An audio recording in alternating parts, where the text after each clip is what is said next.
Jadi ini Ar-Razzaq ini oleh para hukama dikatakan amalan bagi orang-orang yang sedikit rezekinya.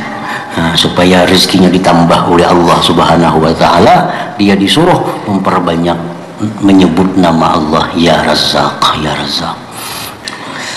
Ujar para hukama, barang siapa yang sempit dengannya dunia, sedikit rezekinya, lemah daya upayanya, artinya kada perjakian, orang ini hidup susah, kada banyak rezeki, daya upaya kada ada, kemampuan, hendaklah dia memperbanyak berzikir dengan nama Allah Ar-Razzaq. Memperbanyak itu adalah hitungannya, artinya baca ya Razzaq, ya Razzaq, ya Razzaq, baca sebanyak-banyaknya. Yaftahillah, Allah buka atas dia abwaab rizki, pintu-pintu rizki Allah. Allah buka pintu rizki. Wa yarzuquhu min haitsu la yahtasib, Allah akan berikan dia rezeki tanpa dikira-kira. Yang ke-18 dari Asmaul Husna, Ar-Razzaq. Allah itu adalah Ar-Razzaq. Dia yang menciptakan segala rezeki, dia yang menciptakan orang-orang yang diberi rezeki, dia yang menyampaikan rezeki kepada mereka, dia pula yang menciptakan segala sebab untuk datangnya rezeki itu. Secara ringkas biasa diartikan itu Ar-Razzaq dengan yang maha pemberi rezeki. Itu arti secara ringkas. Jadi Allah itu bukan hanya pemberi rezeki, tapi pencipta rezeki sekaligus. Pencipta, pemberi, dia yang menyampaikannya, dia yang membuatkan sebab-sebab sampainya rezeki itu kepada kita ini. Para muhibbin rahimakumullah, Allah berfirman dalam surat Ar-Rum ayat 40, Allahul ladzi khalaqakum tsumma razaqakum. Allah yang menciptakan kalian dan kemudian dia pula yang memberikan rezeki kepada kalian itu. Allah menciptakan kita dan Allah pula yang memberikan rezeki itu kepada kita. Dan lagi firman Allah di dalam kitab suci Al-Quran surat Hud ayat 6, wa ma min dabbatin fil ard illa 'ala Allah rizquha wa ya'lamu mustaqarraha wa mustawda'aha. Tidak ada daripada yang melata di muka bumi, termasuk manusia, melainkan dijamin Allah rezekinya. Jadi Allah itu mencipta kita dan Allah menjamin rezeki kita itu. Allah jamin rezeki kita. Dan Allah mengetahui tempat kita. Allah tahu di mana tempatnya orang-orang yang menerima rezeki itu. Walaupun kita tersembunyi, walaupun kita di dalam kamar yang terkunci, Allah tahu tempat kita itu. Sehingga tidak ada kesulitan sedikit pun dalam menyampaikan rezeki kepada kita itu. Nah, para muhibbin rahimakumullah. Nah, kalau sudah kita percaya, kalau kita beriman kepada nama Allah Ar-Razzaq, akan membuahkan dua kelakuan. Nah, akan melahirkan dua sikap bagi orang yang mengimani nama Allah Ar-Razzaq itu. Allah yang tazir rizqa illa minallah wa la yatawakkala fihi illa 'ala Allah Ta'ala. Itu yang pertama. Kalau kita beriman kepada Ar-Razzaq, maka kita tidak akan menunggu rezeki melainkan hanya dari Allah. Kita kada akan menanti rezeki kecuali hanya daripada Allah, karena Allah Ar-Razzaq. Dia yang menciptakan, dia yang menyampaikan, dia yang membuatkan sebab datangnya rezeki kepada kita. Jadi yang kita tunggu rezeki itu hanya dari Allah Subhanahu wa ta'ala, daripada Ar-Razzaq itu. An la yantazira rizqa illa minallah, bahwa dia tidak menunggu menantikan rezeki kecuali hanya daripada Allah. Dan dia tidak berserah dalam urusan rezeki ini hanya atas Allah Subhanahu wa ta'ala. Nah, para muhibbin rahimakumullah, itu buah iman yang pertama. Kalau sudah kita beriman bahwa Allah itu punya nama Ar-Razzaq, kita akan menunggu rezeki hanya datangnya dari Allah. Dan kita tunggu lewat siapa Allah mengirimkan rezeki itu. Apakah lewat si Fulan bin Fulan? Apakah lewat ini? Apakah rezeki kita bisa lewat ini? Allah yang akan mengaturnya. Karena dia yang menciptakan rezeki, dia yang menyampaikan rezeki, dia yang membuatkan sebab datangnya rezeki itu. Jadi percuma kita menunggu rezeki dari Fulan bin Fulan, percuma kita menunggu rezeki dari dagang kita, percuma kita menunggu rezeki dari pertanian kita. Karena yang memberi rezeki itu, yang mendatangkan rezeki itu adalah Ar-Razzaq, Allah yang Ar-Razzaq ini. Jadi tunggulah rezeki dari Allah Subhanahu wa ta'ala, jangan dari yang lain, kalau kita beriman dengan Ar-Razzaq ini. Para muhibbin rahimakumullah, manusia dalam hal tawakal, berserah kepada Allah dalam hal rezeki, ada terbagi 3 kelompok. Kelompok pertama, manusia yang belum sampai kepada derajat tawakal. Dia sudah tahu bahwa Allah mencipta rezeki, dia sudah tahu Allah yang menyampaikan rezeki karena nama Allah Ar-Razzaq, tapi belum sampai dia ke derajat tawakal kepada Ar-Razzaq itu.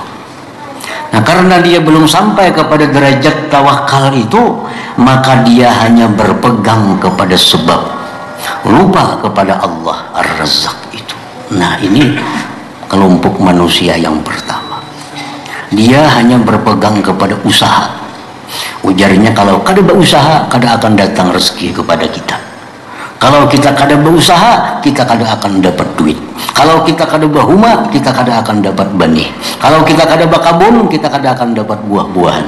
Nah, dia hanya berpegang kepada sebab, lupa kepada Allah Subhanahu wa ta'ala. Ini orang yang belum punya derajat tawakal kepada Allah Subhanahu wa ta'ala.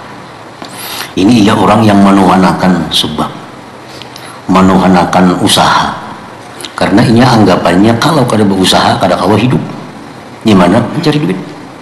Gimana datangnya makananmu kada berusaha? Kada sadar bahwa Allah yang maha mencipta rezeki, maha menyampaikan, dan maha membuatkan sebabnya. Banyak orang berusaha dagang, nah, mati-matian dagang dipegangnya, seolah-olah dagang ini Tuhannya. Kalau kada berdagang, ini anggap kada bakal dapat duit. Ternyata duit itu datang di luar daripada dagang. Ternyata duit datangnya sekali lain di dagang. Ini yang menyangka bahwa kalau kada berdagang, kada beli duit. Ternyata ada hadiah. Ternyata ada apa yang mendatangkan duit baginya. Satu bukti bahwa Allah kuasa menyampaikan duit kepada kita dengan sebab selain dagang itu. Ini dagang itu hanya satu sebab dari sekian ribu sebab Allah menyampaikan rezeki kepada kita. Jangan berpegang dengan dagangnya itu kalau kita sudah tawakal kepada Allah Subhanahu wa ta'ala. Nah, para muhibbin rahimakumullah, nah, yang kedua, orang yang sudah sampai kepada derajat tawakal, berserah diri kepada Allah karena dia yakin, beriman Allah itu Ar-Razzaq. Dia hanya diam di rumah, dia hanya sibuk beribadah, dia hanya sibuk belajar ilmu, dia hanya sibuk mengajar ilmu. Sedikit pun kada ada pikiran-pikiran duniawi, apalagi berusaha dunia. Urusan rezeki 100% aku serahkan hanya kepada Allah. Tugasku hanya beribadah kepada Allah. kada perlu berdagang, kada perlu berkebun, kada perlu beternak, kada perlu, aku hanya beribadah kepada Allah. Allah dengan namanya Ar-Razzaq pasti akan mengirimkan rezeki kepadaku. Nah, ini orang sampai kepada derajat tawakal yang nomor 2. Contohnya siapa? Maryam, ibunda Nabi Isa alaihissalam. Nah, Maryam itu diam di dalam mihrab, kada tahu urusan nasi, kada tahu urusan makan, kada tahu urusan iwak. Tugasnya hanya beribadah kepada Allah, beribadah. Begitu masuk Nabi Zakaria ke dalam mihrab, ada makanan. Kullama dakhala 'alaiha al-mihrab wajada 'indaha rizqa. Qala ya Maryam anna laki hadza? Qalat huwa min 'indillah. Nabi Zakaria bingung, wahai Maryam, dari mana ini makanan? Maka ijam dalam mihrab, kada keluar. Ijam kada berusaha, ijam kada bermasak, ijam kada mencari makanan. Di mana makanan datangnya? Apa jar Maryam? Min indillah, itu dari Allah. Allah yang mengatur siapa-siapa kan yang mengatari makanan ke situ. Hari ini nang sebelah masjid benajar, aku nak mengatari Maryam gini makanan. Nah, esoknya nang sebelah sana pulang hari-hari datang aja makanan kepada Maryam. Kada tahu diusaha. Tugas Maryam hanya ibadah kepada Allah, urusan rezeki diserahkan kepada Ar-Razzaq, Tuhan yang Maha Pemberi rezeki itu. Nah, ini orang yang sampai kepada derajat tawakal yang nomor 2. Nah, kemudian lagi derajat tawakal yang paling tinggi. Nah, tawakal yang nomor 3. Derajat tawakal yang nomor 3 ini orang yang berusaha, berdagang, bertani, beternak, tapi hatinya sedikit pun kada berpegang kepada dagangnya, kepada tanamannya, kepada ternaknya. Dia hanya berpegang kepada Allah Subhanahu wa ta'ala. Ini derajat tawakal yang paling tinggi. Jadi kan kada berusahaan itu masih di bawah lagi. Yang tinggi itu ini, yang buka toko. Tapi sedikit pun di hatinya, bukan toko ini yang memberi dia rezeki, tapi Allah yang memberi rezeki lewat sebab toko daganganku ini. Hatinya kada pernah lupa kepada Allah. Datang orang matahari duit, ini yakin bahwa duit ini adalah kiriman Allah lewat si Fulan bin Fulan ini. Nah, ini orang yang sudah sampai derajat tawakal yang paling tinggi. Nah, jadi bukan hanya diam di rumah, bukan hanya beribadah kepada Allah, tapi derajat tawakal yang tinggi itu orang yang berusaha, tapi usahanya kada melalaikan dia daripada ingat kepada Allah Subhanahu wa ta'ala. Nah, para muhibbin rahimakumullah, Maryam ibunda Nabi Isa. Nah, sewaktu beliau belum mengandung Nabi Isa, tadi di mihrab diamnya, kada kalau orang masuk ke situ dikunci. Cuma Nabi Zakaria yang punya kuncinya. Setiap hari ada makanan. Nah, ini Maryam berada di makam tawakal yang nomor 2. Setelah Maryam hamil Nabi Isa, nah, Maryam ini melahirkan Nabi Isa. Melahirkannya bukan di mihrab, tapi di satu tempat di kebun, pas di bawah batang pohon kurma. Nah, Maryam melahirkan Nabi Isa.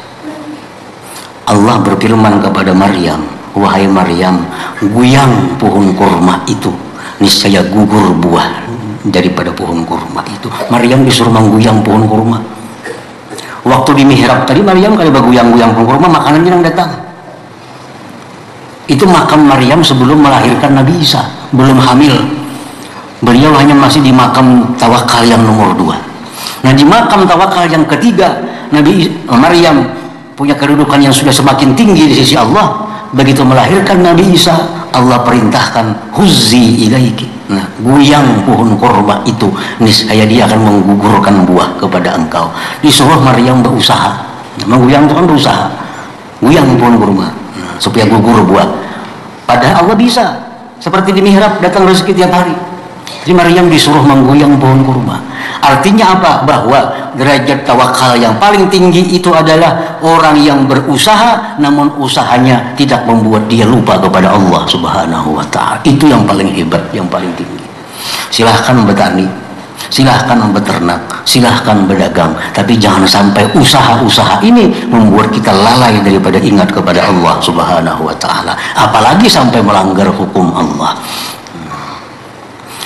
Nah, para muhibbin rahimakumullah, jadi pertama, kalau kita beriman bahwa Allah itu Ar-Razzaq, kita kadang menunggu rezeki melainkan dari Allah, dan kita tidak menyerahkan rezeki melainkan hanya kepada Allah Subhanahu wa ta'ala. Itu pertama, buah iman kepada Ar-Razzaq ini. Nah, yang kedua, kalau kita beriman kepada Ar-Razzaq, ayyakuna sababan liwusulil arzaq ila ibadillahi ta'ala bi'af'alihi wa aqwalihi wa ahwalihi. Nah, bahwa dia yang beriman kepada Ar-Razzaq ini hendaknya menjadi sebab sampainya rezeki-rezeki manusia. Jadi orang beriman kepada Ar-Razzaq ini hendaknya, kalau sudah beriman kepada Ar-Razzaq ini, dia membuka peluang-peluang kerja.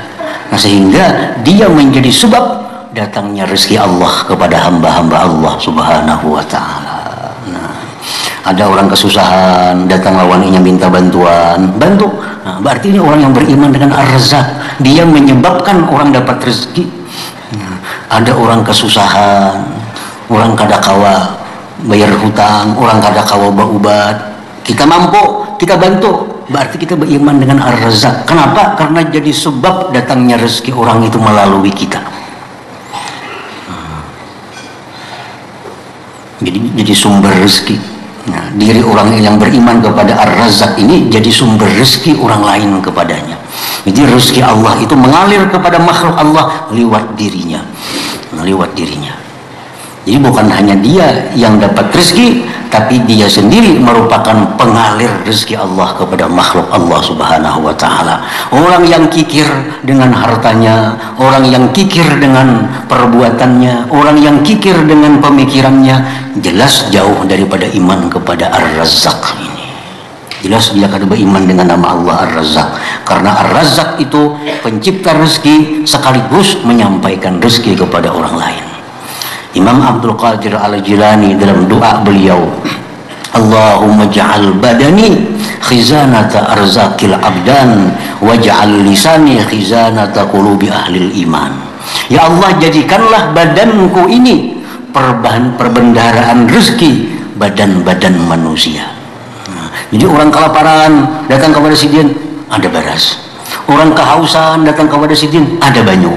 Nah, orang kehabisan ini datang kepada sidin, ada. Jadi sidin itu seolah-olah menjadi sumber rezeki daripada manusia-manusia yang lain. Nah, inilah bukti orang yang beriman kepada Ar-Razzaq itu. Nah, para muhibbin rahimakumullah. Nah, walhasil orang-orang yang membuka peluang-peluang rezeki kepada orang lain, itu contohnya orang yang beriman kepada nama Allah Ar-Razzaq ini. Nah, para hukama mengatakan, ujar para hukama, barang siapa yang sempit dengannya dunia, sedikit rezekinya, lemah daya upayanya,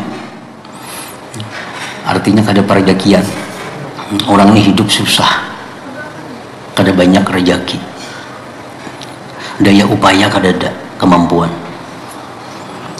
hendaklah dia memperbanyak berzikir dengan nama Allah Ar-Razzaq. Memperbanyak itu adalah hitungannya, artinya baca ya Razzaq, ya Razzaq, ya Razzaq, baca sebanyak-banyaknya. Yaftahillah, Allah buka atas dia abwaab rizki, pintu-pintu rizki Allah. Allah buka pintu rizki. Wa yarzuquhu min haitsu la yahtasib, Allah akan berikan dia rezeki tanpa dikira-kira. Jadi ini Ar-Razzaq ini oleh para hukama dikatakan amalan bagi orang-orang yang sedikit rezekinya. Supaya rezekinya ditambah oleh Allah Subhanahu wa ta'ala, dia disuruh memperbanyak menyebut nama Allah, ya Razzaq, ya Razzaq.